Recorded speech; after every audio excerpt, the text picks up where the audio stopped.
The illustrious Jabba bids you welcome. I'm going to regret this. I'm Pete Mitchell. He's Peyton Jones. And this is the Church Planter Podcast, brought to you by Church Planter Magazine.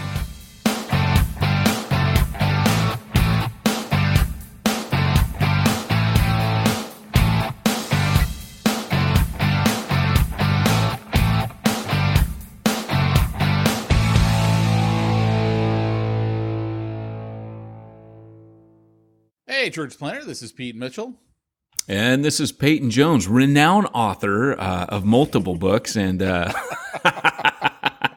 Cha-ching! Woo! Hey, welcome to the Church Planter Podcast, where we will eventually get to church planting, but right now, this is where we don't have a tagline at the beginning. You know, we should, huh? This is how we do friendship. That's what we decided. This is how we do our friendship. So right now, you're going to listen in on how we do friendship. So what's going on, man? What's new in your life? Pretty much true. Yeah, so if you guys are new to the podcast and you're like, you know, we just like shut up and give me some church planning, that's about 30 minutes in, and you're going to have to wait a little bit. You're just going to have to wait, okay? Just wait. Have to wade through our friendship before you can get to your church planning buster. That's right. That's right. And if you're like, oh, this is not the podcast for me, then it's not. You're right. It's not. Head on over to Lifeway. If you're wondering if this is the podcast for you, assume that it's not. I think that's a good starting place. You know, it's funny too, because some people come on and they go, oh, those guys are laughing. They're having fun. Liberals. I'm out of here. We are theologically conservative. We're not going to cuss at you. We're not like the Bad Christian podcast. Pete's a bad Christian. I'm an excellent Christian. And no, I'm teasing. We listen. This is what we do. But before you click over with your fat little thumb and head on over to another podcast, let me read you from the mailroom. I'm a little salty today, Pete. This will be good. This is an encouragement. This is a happy email. This is like Bob Ross says, happy trees, happy trees. This is a happy email, happy reviews. He says, hi, Peyton. We have never met, but probably for over a year, I've listened to your Church Planters podcast. I've never reached out to you guys because really, I don't even know enough to ask questions. However, your podcast has meant so much to me. 2 years ago, my wife and I were called into mission in the Delview area of San Antonio. And since we live in New Braunfels, it's like, I don't know. Hey, I don't know where these, San Antonio, I know. But he says, we thought we were going to move there and start out doing house church. God just kept closing doors and it seemed we just couldn't get a house. We started out with just us and a coach. The first year was real hard, not much fun. That's when I found your podcast really a God thing. Listening to the podcast for the first time, I found myself laughing. I couldn't remember the last time I laughed. It was a good thing. We eventually scrapped the house idea, and going Bivo moved our business into the area. So he goes on to talk a little bit about what he does and who he's working with and a little bit of tidbits, but that was the part about the podcast. So I thought I'd just share that, hey, some of you guys, if you're that uptight, you need to laugh a bit. Church planning is killing you, man. Relax. Relax, Johnny. If I had my soundboard, I'd probably play a soundbite right now, but I forgot to turn it on. So, you know. It's okay. It's a professional podcast. But you got the leaf blower sound effect in the background, which proves you live in. I'm trying to mute myself because my gardener showed up. Like, it's not the morning. We were supposed to do the podcast in the morning. We're morning people. It's 2:00. What am I going to do? It is a conspiracy. Whenever I go to do a podcast, a leaf blower starts up. It's like those old cartoons where the guy goes... I thought you were going to do It's a Wonderful Life. Every time a bell rings, an angel gets his wing. I'm thinking every time a leaf blower starts, a Church Planter podcast is being recorded. Oh, yes. That is so... Man, if we had T-shirts and hats and if we had all the things that other podcasts have, that would be a good one. That was like Mi Dragón es muy rápido. Mi Dragón.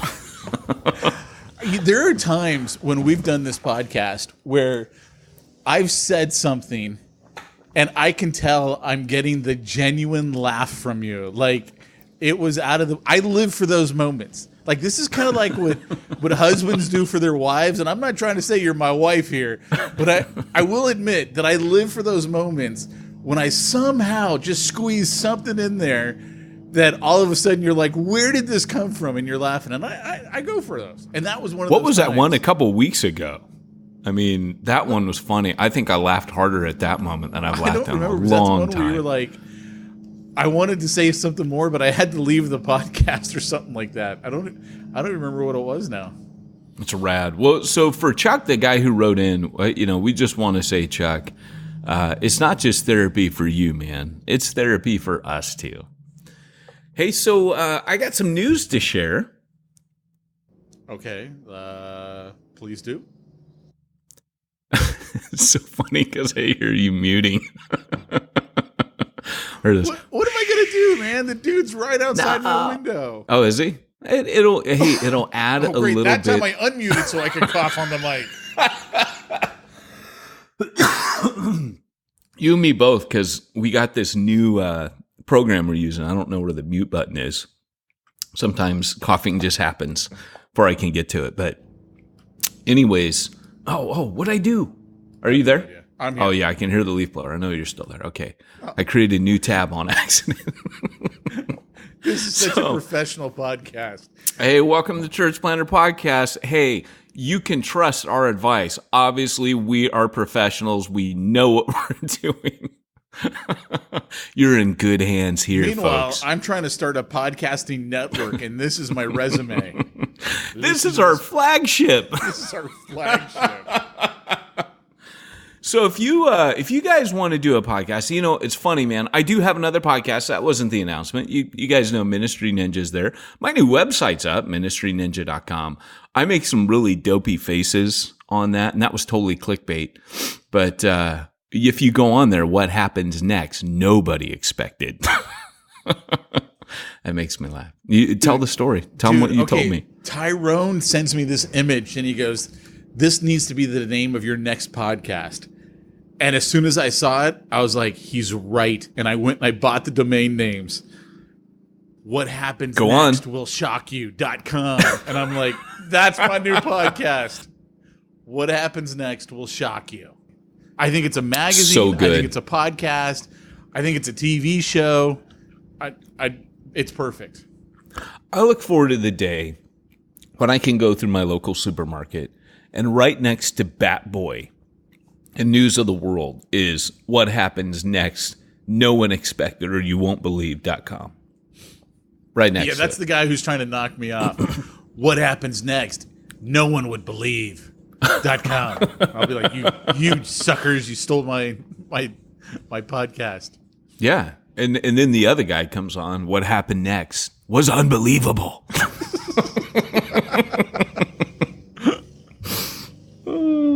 So, hey, my announcement is I signed a new book contract. Oh, you finally signed it. I did. I signed it and mailed it off today.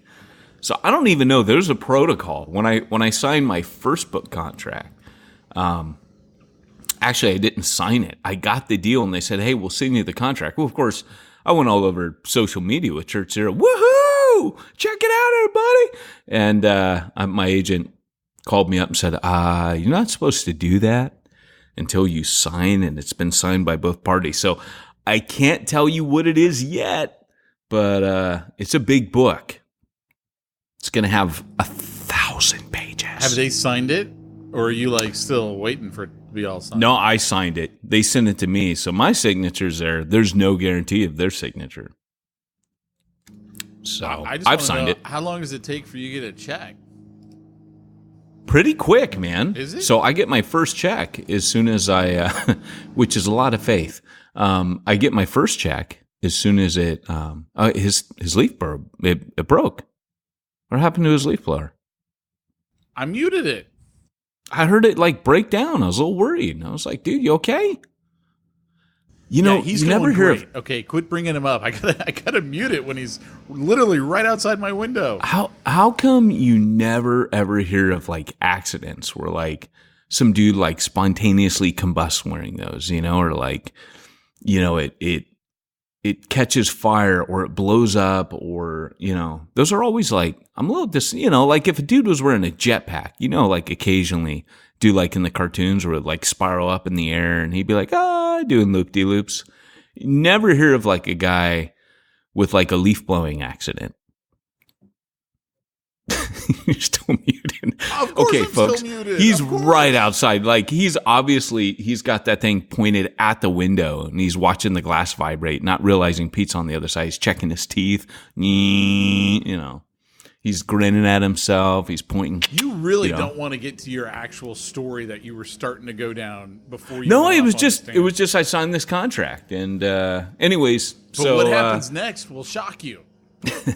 Hey, so you had a rad idea for Smack Talk today, and funny enough, you were sending mental mind bullets to me because I had the exact same thought. Well, it's pretty similar. Well, I wasn't thinking today. Here's what happened. Has to happen today. Well, but I don't know that I got. I've only got one on my mind. That's why. So I got this Pelican case. Do you know what a Pelican case is? Yeah. That was okay. Let me explain to you what a Pelican case is. I know what a Pelican case is. I have one. Do you? Yeah. For lugging church equipment and stuff. Well, I got mine for guns. That's what they're designed for, is guns, so you can travel on airplanes. Oh, cool. Nice. And you meet all the TSA requirements. So I bought this extra large Pelican case because I'm like, hey, man, I'm doing the From Concealment podcast with Dan Sams, which will be launching soon. A church planner in Ohio, and that's a free state. I live in a communist state. That's a free state. And I want to take my guns out there and go shooting with them. So I needed a Pelican case. So I bought now we know you're not a liberal. Oh, dude. I am so not a liberal. I'm so not a conservative. I am so conservative. I'm not even a conservative. So I buy this Pelican case, and of course I got to put some stickers on it because, as I'm going through the airport, I got to represent. And so I got this great sticker. You, of course, will know the name of the movie. Ironically, our millennial friends will not until maybe next year. Maybe, I'm hoping.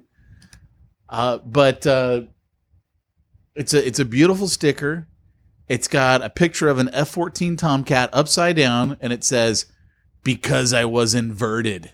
And I was like, oh, great line. Oh.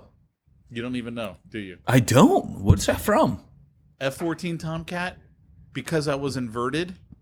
Oh, well, that's got to be Top Gun. Of course it's Top Gun. Of course. Oh. So, I told you I made them put that as my my name on my shooting team shirt. My name says Maverick. So good. Why not be the Top Gun? That's the way I see it. Pete Mitchell. Dude, my throat is giving me trouble. I got to get a sparkling water. I'm sorry, dude. Well, Hold on. I don't need a sparkling water.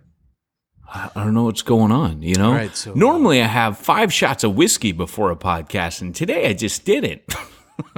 That's my morning drink, and this is an afternoon. I'm totally teasing everybody. So I went on vacation last week. Ooh, tell us about it. It looked fun. Your kids dancing was the funniest freaking video I've ever seen. Dude, you should have seen her when she first started, and she's trying to do the floss, and it's just comedy. My 4-year-old. They were animals, dude. Oh, yeah. Dude, they were tearing it up. So people don't know this about Pete, but Pete actually can do some pretty good moves. Oh, that's right. When we did the we did a webinar, I don't think it was the one with Francis Chan. I got to throw that in there. Like, us and Francis, we go way back. I think it was the one with Dave Ferguson. No, it probably was Francis Chan. I think it was, yeah. And right before it started, I was doing the Running Man in my office for dude. Peyton. I could not stop laughing. I think I busted into the Cabbage Patch right after that. You did. Skills. Oh my gosh. The stuff we used to do before we had like serious guests on, like big names. Remember we'd what was that, like Google Hangout? Is that still a thing? I think so. I don't use it. We do Google Hangout and we'd be like putting like glasses and hats on each other and cat noses. Right. And yeah. Oh my gosh, dude. We'd be like writing, like scrolling text across the screen. We're like, quick, get it all off. The guy's about to come on.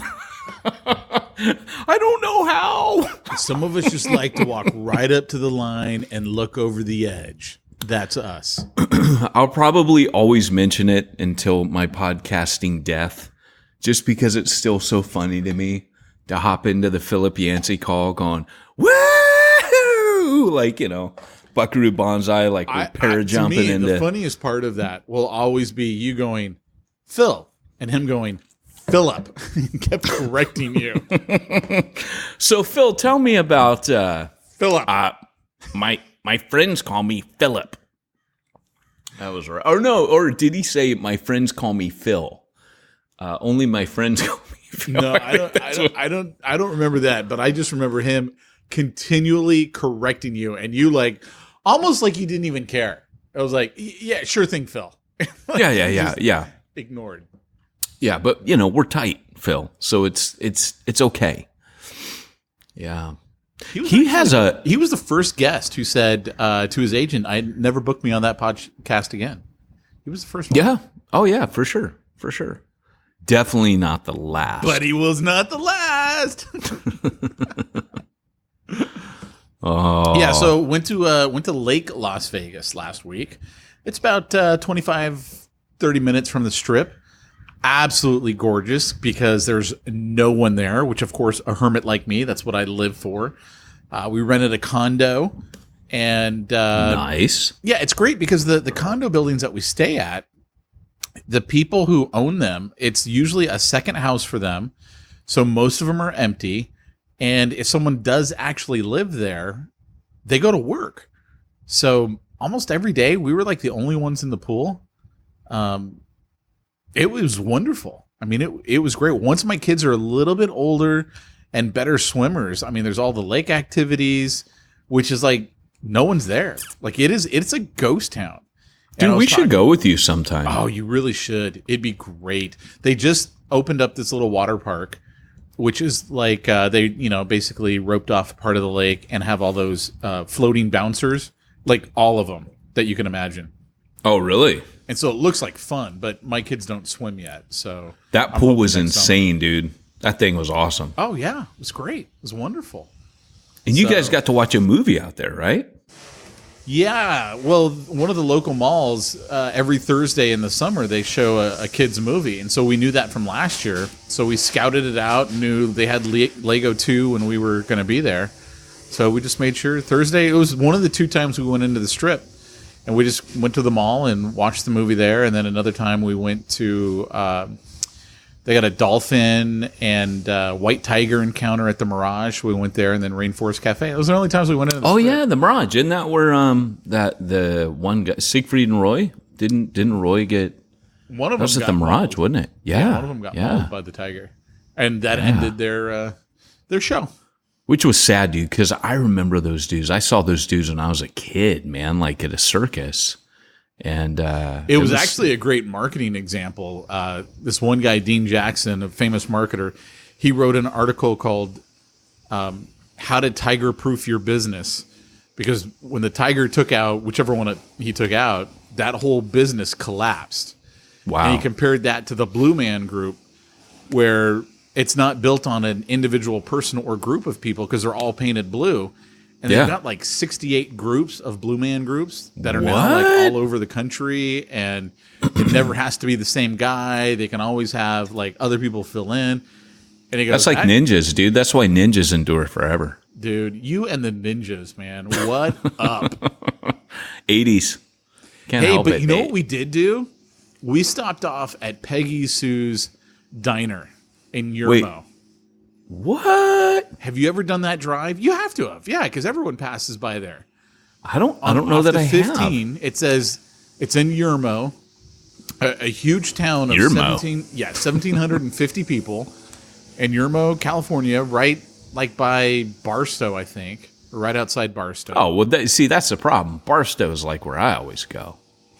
I don't ever get as far as... For like 75 miles on each side of Peggy Sue's Diner, there's these billboards. Peggy Sue's 50s Cafe. I love that, coming dude. up. I love that. That is one of my favorite things on planet Earth is road trips like that, Route 66 style, where you've got like those kinds of places. I love that dude. You got to check it out. So it's the one, you've seen it. Everyone's seen it. Every time we've gone to Vegas, we've driven by it, never stopped. Because the billboards look really run down. Right. And you see all these dinosaurs. Like they built up that place, right? With all the I've been there. I've been in there? the dinosaurs. Yeah, it's on Pee Wee Herman's Big Adventure. Yeah, and it's also on yeah. Oh, dude, and also on what is it? Yeah, dude, I've been there. And Everybody Wants to Rule the World. Okay. That video. Tears for Fears. Totally on there. Yeah. So he sits up in the dinosaur with that girl, and she goes, that one's not there. So that's got to be a different place. Oh, okay. I got all excited. Yeah. Never mind. Never mind. But so we stopped there. You got to stop there. Like next time you go, plan for, it's like halfway between here and Vegas. Just plan. That's where we're having lunch. Looks rad, dude. I'm looking at it right now. It's great inside. The food, whatever. Food was all right. I mean, it wasn't bad, but it wasn't like, great. Wait staff was the most nicest, politest people. The bussers were polite. I've never been to a restaurant ever where the wait staff was that nice. Yeah. I'm like, dude, you guys are like in the middle of literally nowhere. It's packed. I mean, packed. Everyone eats at apparently Peggy Sue's 50s Diner. And I actually did a whole podcast for Contractor Secret Weapon where we talked about it. Wow. All the different marketing stuff that they did right. And wow. It's great. You got to go check it out. And it's kind of cool because they made it a thing, didn't they? Just out in the middle of nowhere with all those signs, they made it a thing. They made it. That's exactly what they did. Like, apparently they've got, it's one of the pictures I put on Facebook where it's like, largest jeweled hamburger in Yermo, California. So it's like they took a bedazzler to a huge fake hamburger. And it's like, it's Yermo. It's the largest one in Yermo. It's probably the largest one in the world because who would ever bedazzle a hamburger? And you could tell, like at one time, that was a marketing thing that they had done.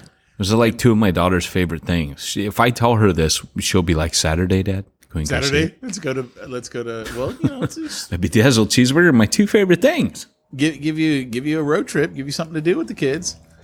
But yeah, I mean, I really enjoyed it. Really enjoyed all of it, actually. Sounds rad, dude. Sounds really cool. Yeah, I want to go. I saw the pictures. It's got all that pop culture.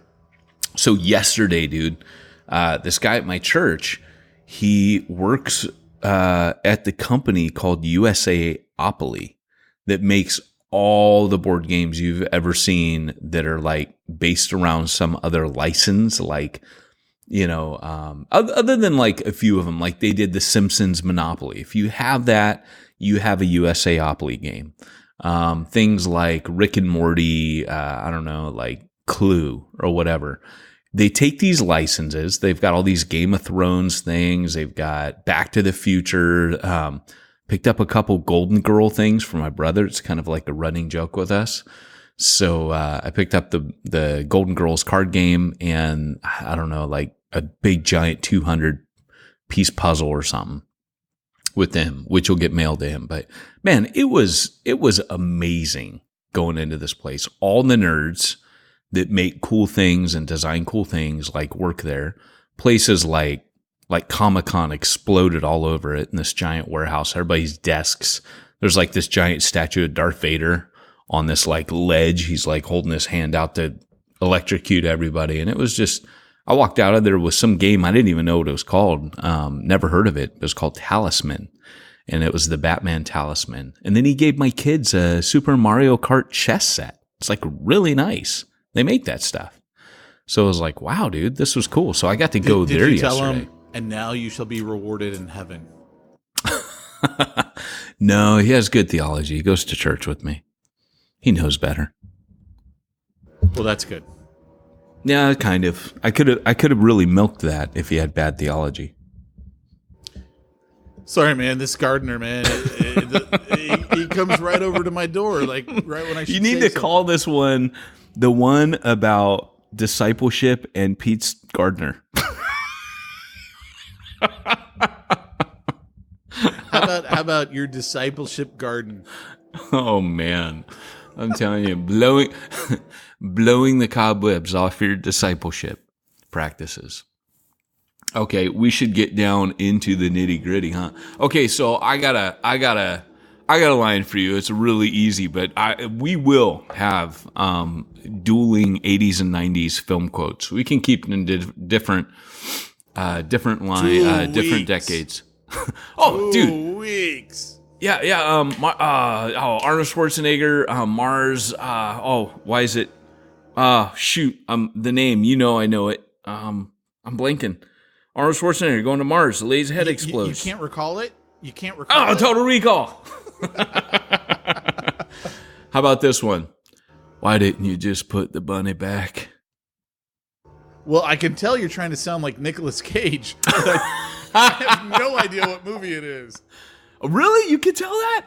Oh yeah, you were totally trying to sound like Nicolas Cage. I totally was, and it was Nicolas Cage. Well done. What Church planner's going, hey, dude, you said 30 minutes, man. Where you guys are going with this? Oh no, we're at the 26-minute mark. We're good. We got a couple. We're milking it. Yeah, it was. Oh gosh. Okay, I'm not good at this game. You can't even remember the name of your own movie. Oh gosh, the one with the convicts, Con Air. Oh, Con Air. Yeah, I guess I got to know the title myself, right? I knew the movie though. Yeah, no, you could always tell Nicolas Cage because he's such a bad actor. Like, it was so funny to me when he was famous because we'd go see any movie he was in, and I was always like, but he's not a good actor. Like, I'll go see it, but he's not good. Yeah, that's true. That's true. Very true. All right, you got one? I'll see if I can throw another one or two at you. Pull out of your Adam Sandler. You can stump me with those. I don't know those nearly as well as you do. But your kids are really gonna like it. Oh, but your kids are really gonna like it. And the worst part is that's close to the line. I'm not sure if that's exactly the line. Oh, it's Back to the Future. Back to the Future, baby. Yeah, baby. That's it. Yeah. That's when he's playing the rock and roll, right? Yeah. Ah, good. Hey, we're doing all right at this. He goes from Johnny Be Good to 80s metal. That's right. Your kids are, because he's playing that, and then all of a sudden he stops, and like everyone's just standing there with their jaws like hanging out. Like, what was that? Like the whole place freezes. Yeah. That's good, man. That's good. Shoot. You know what we should do? We should go to Regal when they do like those throwback movie nights where it's like one night only. We're showing First Blood, Sylvester Stallone. Like, we should go to those together. Like that, I think we would really enjoy. Yeah. That would be rad. That'd be rad. But then we'd have to hang out, and that'll never happen. Yeah. Okay, how about this one? Stick around. Oh, that's so Arnold Schwarzenegger. Stick around. I can't do him. Stick around. Stick around. That's yeah, you got it. Come on, Commando? You got this. Commando? Nope. No? You got it. Come on. Oh, it's not Commando? Oh, wait. Maybe I'm wrong. Let me see. Can you let my friend sleep? He's dead tired. He had a bunch of one-liners like that. Even when he played Mr. Freeze in Batman, he did that. That's all you can do with him. Yeah. Okay, my understanding is, yep, that's what I thought. Yeah. What is it? Okay, I was right. It wasn't Commando. Which one is it? It's Predator. Really? Yeah. Okay. Yeah, he nicely did. Both. Oh, maybe he did. You might be right. Yeah, and then there's like the classic ones, Gonna Need a Bigger Boat. Oh, yeah, that Jaws. Who could ever forget that one? Yeah, right. Still to this day, I can't go in the ocean without like freaking out. Yeah, you're banned from movies if you don't know that quote. You're just not allowed to watch movies anymore. You broke the rules. I was talking with Justin, the pastor of my church, and he was like, "So, what's the deal? Are you guys quitting the podcast, or are you keeping it going?" I'm like, "Well, did you hear the episode where we interviewed the guy who was going to take over it?" And he goes, "No," and I go, "Well, we found out that he had never watched Star Wars, and so the very next episode, we're like, sorry, bro, you ain't taking over our podcast. You've never seen Star Wars. You're out."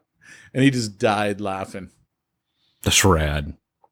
Okay, so I got a quote here. This is, I heard this the other day, and I was laughing my butt off. How non-PC this is. Conan says, "There's nothing better than to crush your enemies, see them driven before you, and hear the lamentation of the women." It's like straight out of Bible times right there.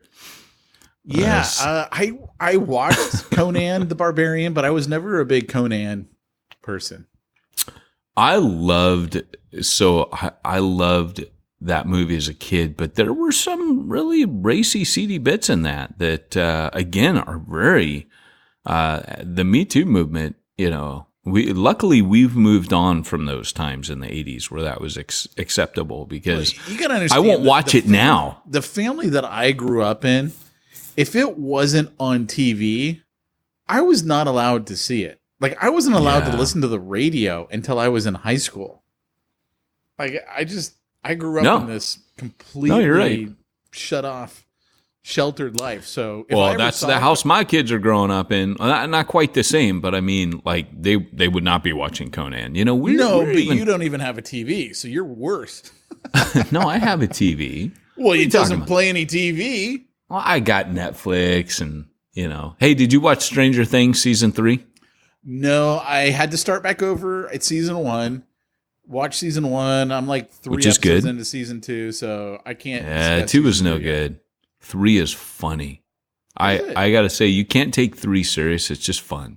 Oh, that's good. But there are a million 80s Easter eggs hidden in there. And it was just fun to me, because I don't even know if I was watching the actual show. I'm watching how they're setting up certain shots, going, "Oh, that's 16 candles." They're Easter eggs. The thing is packed with Easter eggs. And the final episode has one of the best Easter eggs of all time. Did you see that meme on Facebook where there's a husband and wife building a crib, and the wife goes, "Let's put this in the corner," and then you got Patrick Swayze Yes. going, "Don't you dare." Or, "Nobody does that." You scumbag. He goes, "You Is that what it was? scumbag." Yeah. It's just great, man. Nobody puts baby in the corner. Yeah, it's good. But, okay, before we get on, I'll bring this back to something spiritual. You got a leaf blower, I got a train. These are modern problems.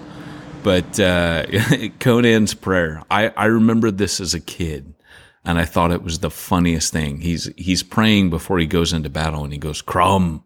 So remember, he would say that, like, "Crumb." He would get all like, kind of like he dedicated that fight to his God. But he says, "Crumb, I have never prayed to you before. I have no tongue for it. No one, not even you, will remember if we were good men or bad, why we fought or why we died. All that matters is that 2 stood against many. That's what's important. Valor pleases you, Crom. So grant me one request. Grant me revenge. And if you do not listen, then hell with you." That's not quite the same as saying amen at the end of your prayer, but we remember that Jesus did have to teach the disciples how to pray. Can you imagine Conan being one of the 12? Now there's a kid's cartoon. We thought Peter was the problem apostle.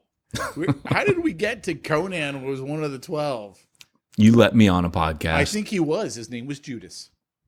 Oh, I don't know. I see Conan a bit more like Peter, but All right. All serious now. All serious. That was fun. Okay, so let's get into our podcast. The actual real part. Okay. All right. Wait. Oh man, I almost had a movie line. Oh man, what was it? Steady, rogue leader. Old. Wait, what was it?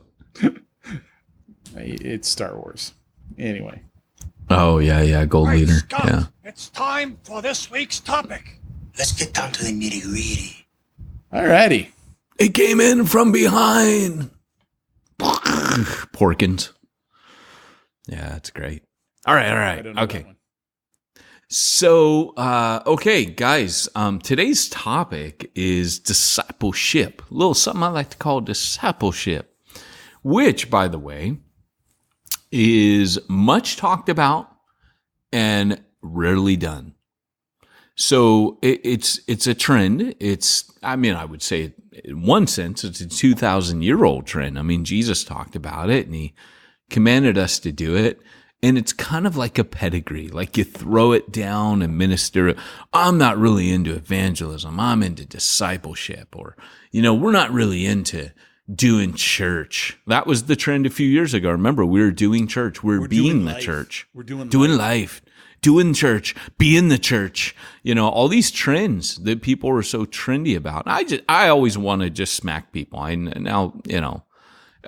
hear the trends and it's like, you can say things like, worship isn't about the music. It kind of is. I mean, I'm reading the Psalms and it kind of is a lot about the music. Break out the timbrel and the harp and the lyre and, I will sing to you like it's kind of about music, but that's cool. You feel clever saying those things. But anyways, discipleship has become a bandwagon, which is a good thing because it was intended to be kind of a thing that we did. But what I always like to kind of point out is talk is cheap, and talk is a cheap substitute for actually doing something. So, often when I've interviewed people on their discipleship books and I ask them, who are you actively discipling? They draw a blank because they wrote a book about it, they talk about it, they get paid to travel and talk about it, but they don't do it. And so discipleship really is something that's meant to be a part of life. So I'll train church planners. And one of my jobs when I was working for the Sin Network was to find guys that were church planners that needed to be reproduced. And they were good church planners. Excuse me. And that was the requirement. That's a quality podcast we run. Wasn't quick enough on the mute button there. Quality Obviously. New podcast. Tools. Craftsman blames his tools. So what happened, I would call these guys up and I'd say, hey, you need to, consider, we like the church planner you are, we want to reproduce you. And they'd say, oh, you know what, man, like I'm so busy, I don't have time. And we would say, well, hold on, like we're giving you tools to reproduce yourself. To break that down into other, bits of vernacular, that means to disciple somebody, like to disciple other leaders. Are you saying you're so busy in ministry that you don't have time to do the very thing that Jesus said you're supposed to be doing, going out into all the world and kind of occupying the majority of your time? Because it's 4 hours a week commitment. That's 10% of your schedule. If you're working a 40-hour week, I'm sure you're working more than that, but that's 10% of your time. Like really, you couldn't give 10% of your time to just disciple somebody? And that usually puts things in context. But like I said, it's something that even the trendiest of guys out there talking about it, discipleship. What they often mean is they have a program, right? Somewhere in the church, or it's listed somewhere on a value, or they'll start calling believers disciples. But often no actual discipleship is taking place. And I think the reason that people struggle with discipleship is, number one, they don't know what to do. Like it's kind of interesting because Jesus made disciples. He made 12. He spent the bulk of his 3 years doing it. But we never pick that apart and say, well, what did that look like? Like, what was Jesus actually doing? Like, let's analyze the design that Jesus had for discipleship. This is one of the things I do, but we don't talk about it. So recently I went to Refuge Long Beach and they were saying, hey, discipleship's a big part of where we're going in future. And I thought that's great. So, they allowed me to preach and I preached on discipleship. And I said, look, I'm not going to give you another message about how you should disciple and discipleship is good. If I break it down into those, my 2 sermon points are discipleship is good. Oh, wait, 3 points. Jesus commanded us to disciple, not make converts. That would be my first point. Oh, profound. And then second point would be discipleship is good. And third point would be you should disciple. That's pretty much the majority of sermons you've heard and I've heard, Pete, on discipleship. But nobody actually says, hey, let me blow your mind out and just tell you really simply how to do it, right? Years ago, Francis Chan and David Platt came out with a rad book called Multiply because they saw this practical whole. Like, we could just write this book that you could take a friend through and very practically just get together for coffee, read the chapter, a couple chapters, whenever you want, and just meet together once a week and talk about it. Boom, right? Like, I would maintain that's a part of discipleship, but it's not actually discipleship. I'd say it was a component of it. But that was super helpful. Just having a tool like that somebody goes, let me just give you training wheels. Because, I got this theory that, we tend to not know how to disciple because we weren't discipled. And I asked the question on Sunday. I was like, hey, how many of you guys, you were discipled? And you know what happened? That somebody discipled you. That means took you under their wing. And first I described what discipleship is. And the majority of people did not raise their hand. And I asked, how many of you have discipled somebody else? And a few more hands went up, which was good. More people had been like, hey, I want to remedy. It's kind of like when you've not had good parenting, you don't know what a father is because your father wasn't there, and you decide that doesn't matter. I'm going to be the best dad my kid, could possibly have. And you have those stories out there. But the majority of people out there, they don't know how to disciple because it was never modeled for them. It was never done for them. So my second part of this theory about discipleship is we tend to disciple how we ourselves were discipled. So if I, and this is funny. This is how I do the teaching part of discipleship. I was taken, and I had all three, like by multiple leaders. I had all three components of discipleship. But the teaching part, the guy just sat down and took me through 1 John. And that was fantastic. It was basically like, hey, he opened up 1 John and he'd be like, in the beginning, or that which we have seen from the beginning, our ears have heard, our hands have touched, this we proclaim to you concerning the word of life. The reason I have so much of 1 John memorized is that is what I've taken so many people through. Because what was done for me was, he was my former youth pastor. He sat me down and he said, hey, what do you think John's saying? Because for some reason he said to me, you need to know this book more than any other book, this in the Gospel of Mark. Years later, I went back to him and said, why'd you say that? And he goes, I don't know. I said that? And I'm like, yeah. So, but for whatever reason, 1 John, it became the book that I discipled others with because it was what I myself had been discipled with. And it works. I mean, it's amazing. You go through 1 John and it's a book about how to know that you know him. And he basically says these areas of your life have changed. This is how we know that we know him and set our hearts at peace in his presence, that we obey his commandments. That is a proof that you know God. You obey him. Right? That's something that's changed in your life. That an assurance of salvation can come from that. Then he says, nobody who believes that Jesus did not come in the flesh is born of the Spirit. And so one of the things that John says your attitudes change towards is the truth, right? Like the truth and you something doesn't set right with you concerning heresy. And that is an assurance that you belong to God. You hear false teaching. Like I can remember first time I ever went to the Disciples of Christ home Bible study. These guys seem really hardcore. And I was like, wow, these guys, I thought I was following Jesus pretty hard, but these guys are really following Jesus hard. I go there and everybody was like, yeah, this guy was preaching. And they're like, go Pat, go. Like they're cheering him on. It was kind of weird. But he started saying something and something went, it was like the needle scratching the record suddenly, like zip, zip.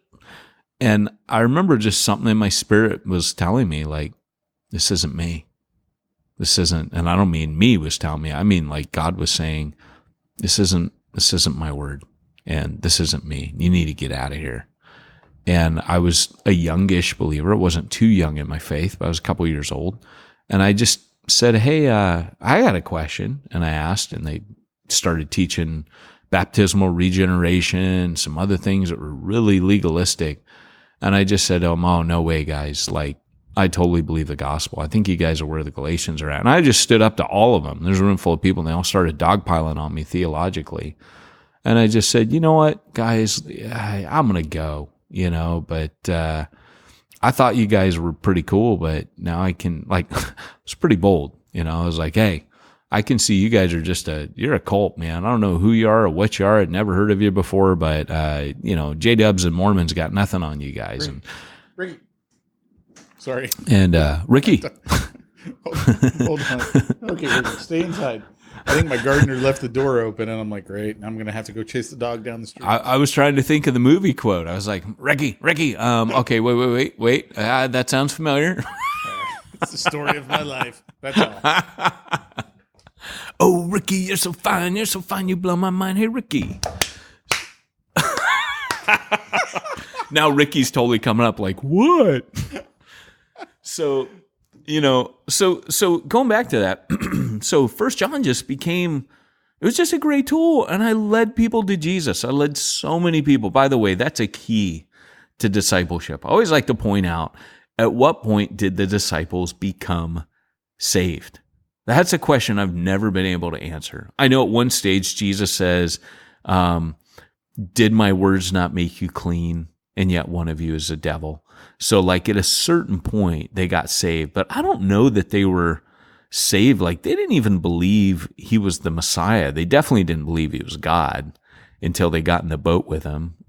They didn't know. They thought he's a prophet at first. And, like later on, Peter's like, you're the Christ, like, and that's like a jaw drop that Peter has the boldness to say he's the Messiah, like it's just like, at what point did these guys come to faith? We don't know. And that's so cool. And see, and we've brought this up like probably 200 episodes ago. That's like one of the issues, not issues. It's one of the thoughts that goes through my head. Like when he sent out the 72, the 12 were with them. Like the 12 were sent out. Right. That means Judas was out. Yeah. And it says, they were performing miracles and blah, blah, blah. And it's like, okay, was he saved? Did he, I know this is like, you can't say this in church today. Did he lose his salvation? You can't say that, right? I get that. But it's like, it's one of those mind benders for me. Like it's totally a mind bender for me. Right. Judas's whole arc. Yeah, absolutely, dude. And it's so weird because Jesus made that statement. He says, many will come to me in the last days saying, Lord, we cast out demons and did miracles in your name. And Jesus like, depart from me. I never knew you. See, that's the part where it's like, that's the part where I'm like, man, dude, okay, this whole thing, you can't say a magic prayer. Like, hold on, I gotta eat my dog again. Ricky. Oh, that's good. I don't know if I should keep talking or not. Will Pete come back and edit this or won't he? Stay tuned on the podcast. Only the listener will know whether this got cut or remained in the podcast. This episode is going to go down in history. It's one of our most quality episodes. Oh, hey, welcome. If this is your first time on the podcast, so happy for you. So happy for you. This is solid gold, man. I can't wait to tell everyone. 5-star review coming up. So anyways, but it's good to laugh and learn at the same time. LOLs, laugh or learn, lols. So that's our new slogan at the beginning. There, see what I did? You helped us out, listener. Thank you.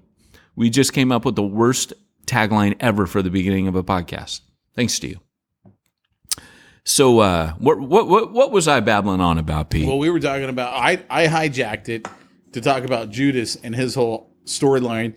You said, many will come saying, I did all this stuff. I never knew you, which the funny thing about that verse, by the way, a little side note, I think so many people, when they read that, they immediately start thinking of pick your villain preacher and apply it to them. Right. But I don't think that's all Jesus meant. Like, I think there are so many, what I refer to as societal Christians. Right. I'm an American, therefore I'm a Christian, or I'm a Republican, therefore I'm a Christian. I think there are so many of them that are going to be like, wait a second, I'm a Christian, I was a Republican, I voted straight Republican, I was in the United States. I mean, mom and dad took me to church every Sunday when I was a kid. And Jesus will be like, I never knew you. Right. And I think that's going to be like mind-blowing to so many people when they're there. Right. Right. No, absolutely. And here's the thing, dude, is when you look at the whole, the whole thing about, like the whole faith movement. I mean, they're not just the preacher, but I mean, there's a bunch of self-appointed people out there that are going around. It's positive thinking. And, there's a place for faith. I mean, I believe that, where it says like Jesus could do no miracles there for, they did not have faith. The faith movement has taken something that exists and hijacked it and taken it way further. Well, God didn't heal you because you didn't have enough faith. That's never in the Bible, right? So like and we could even have a whole episode talking about what's the legitimate theological, outline of faith in the Bible versus the false teaching, and where does it cross the line?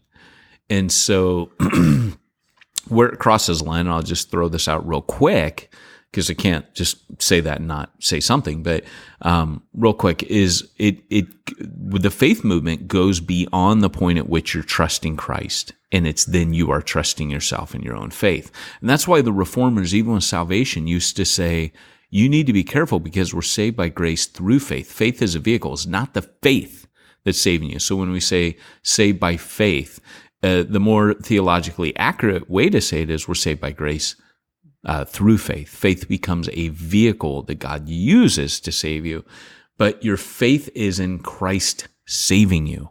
Your faith is not in your faith. Your faith is not, faith can become a work if you look at it like the faith movement. It becomes a performance issue. And that's where the faith movement crossed the line on salvation. And I would say there are many people, and I'm not saying all people in the faith movement are not saved. I'm not saying that. But I would reason to guess that there is a huge amount of people in that movement that do not know God. But they've been promised, hey, your best life now, and you come to God now, and all your, you will have blessing, blessing, blessing heaped upon you, blessing. And people come to that, and by the droves, because they're like, dude, I want this blessing stuff. This sounds good. And their ascent to God or the Bible is pretty much like someone joining AA that ascends to the higher power. And it's like, hey, great, like, cool. Yeah, I can acknowledge this God of the Bible. I believe, but there's no Christ following. There's no actual conversion that's happened, a spiritual head-on collision with God that wrecked them and brought them to the end of themselves and caused them to look up like, as Jesus says, as the serpent was lifted up in the wilderness. That was for people that were dying from poison, right? From a snake bite wound. Right then, that all they had to do was look, and some refused to look. And Jesus says, that's how it is with me. All men must be drawn to me and look to me to have eternal life.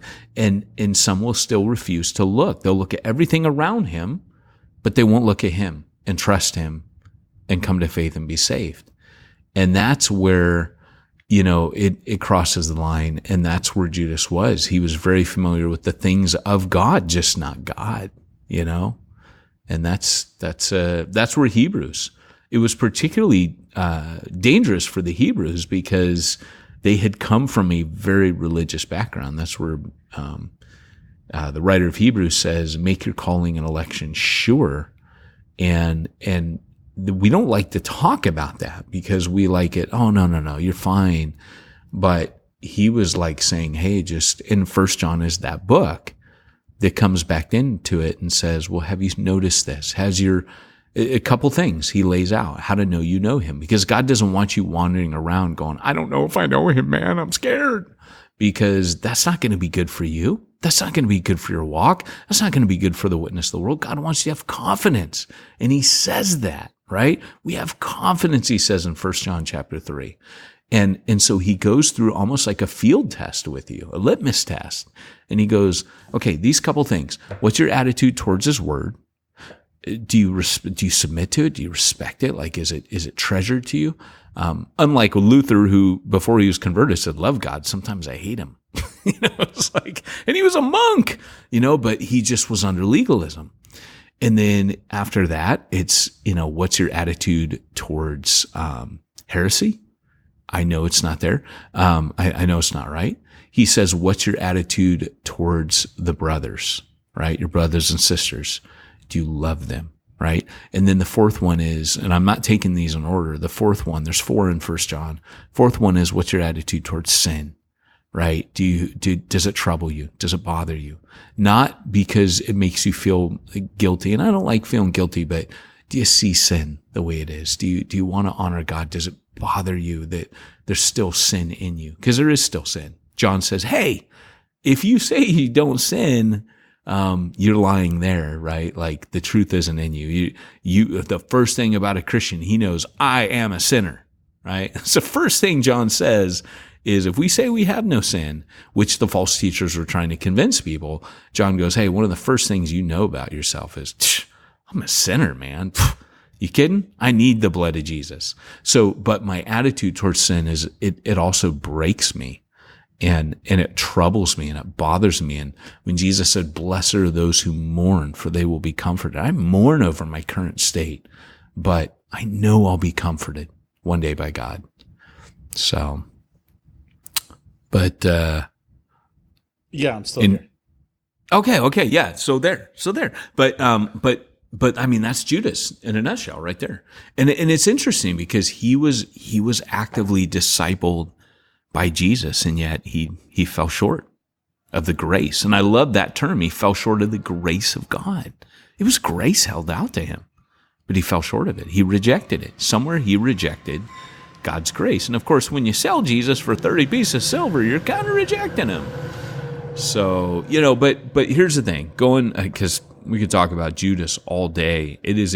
Judas is complex, and I don't think any of us fully understands what was going on in Judas's mind. We know he was stealing money. No, and I also don't. Well, we don't know that he was stealing money.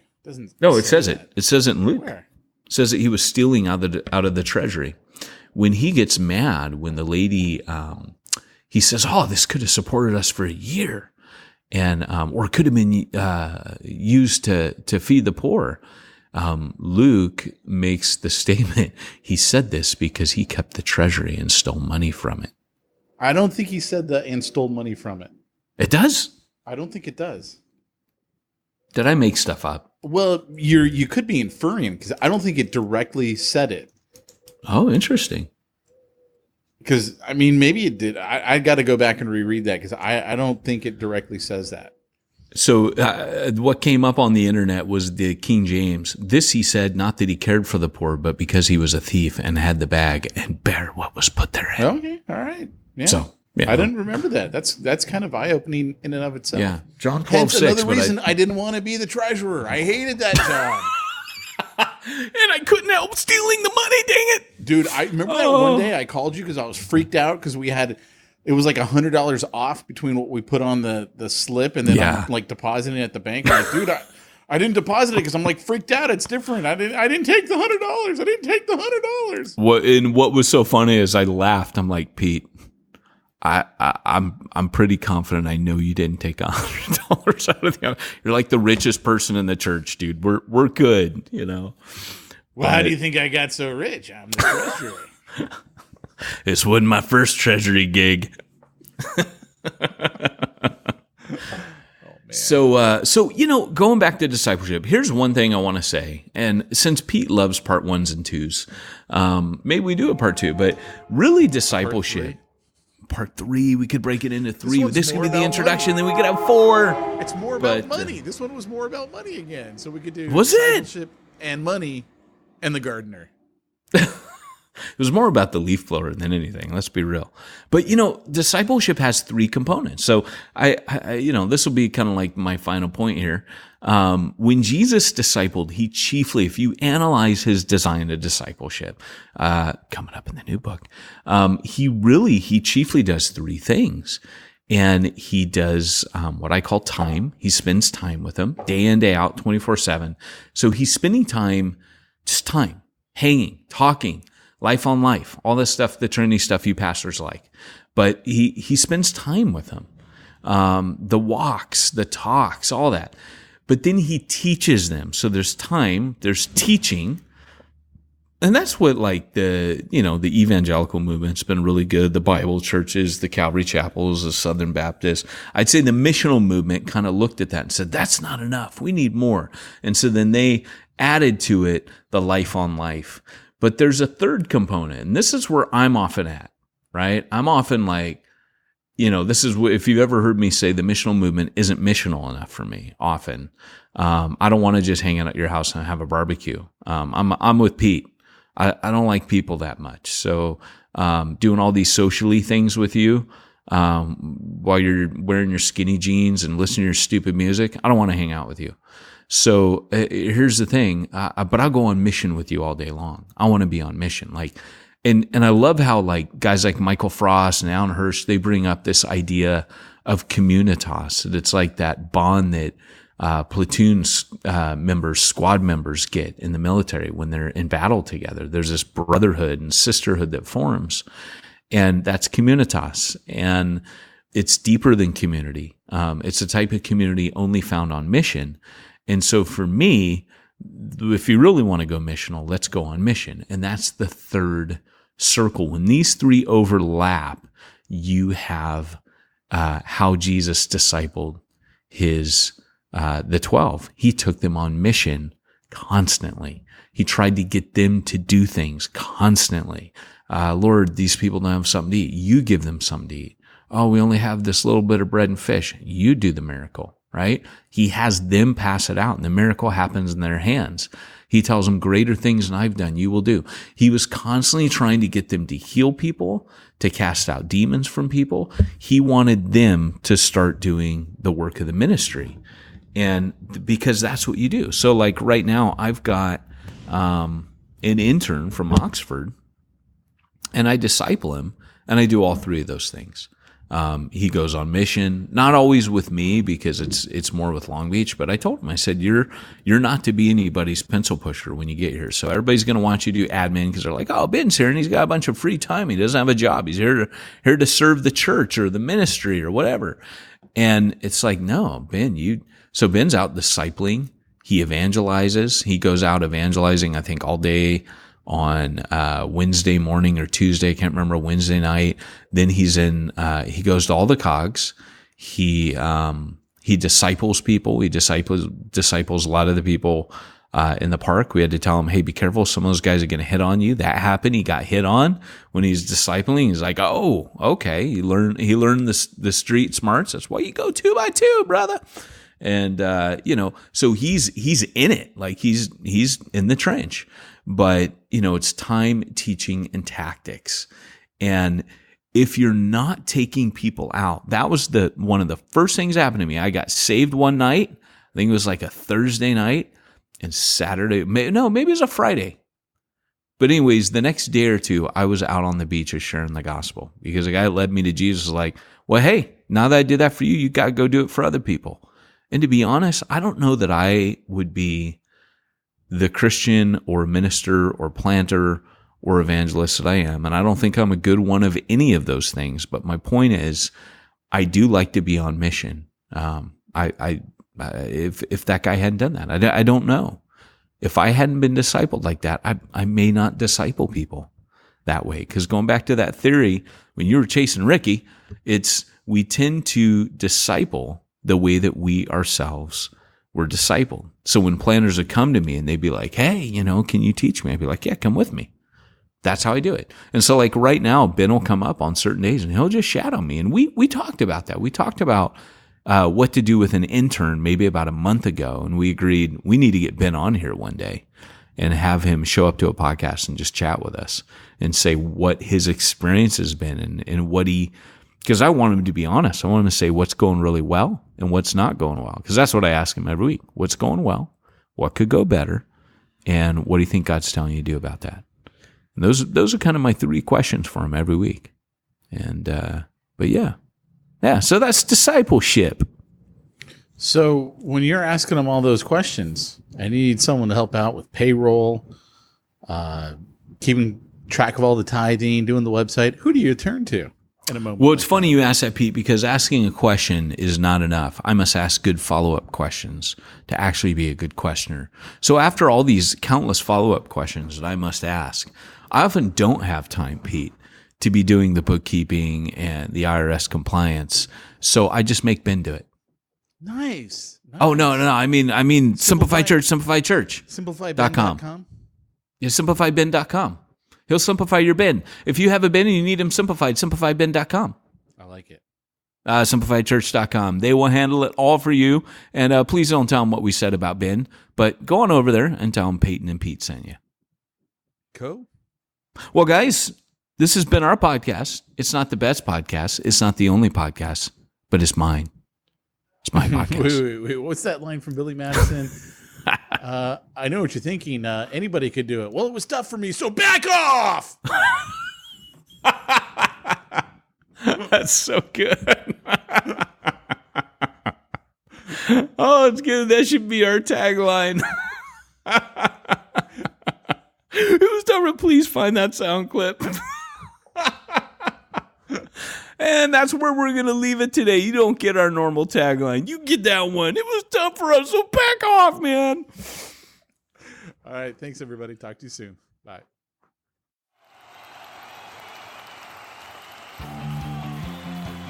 Thanks for joining us for another weekly episode of the Church Planter Podcast with Pete Mitchell and Peyton Jones. We'd love to hear your comments on this episode of the Church Planter Podcast.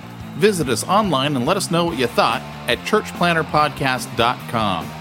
If you subscribe to us via iTunes and have enjoyed the podcast, leave us a positive review. The more positive reviews we receive in iTunes, the more iTunes will promote us to other church planners who would benefit from this show. This podcast is brought to you by the Church Planter Magazine, which is available in the iTunes newsstand or online via churchplantermagazine.com.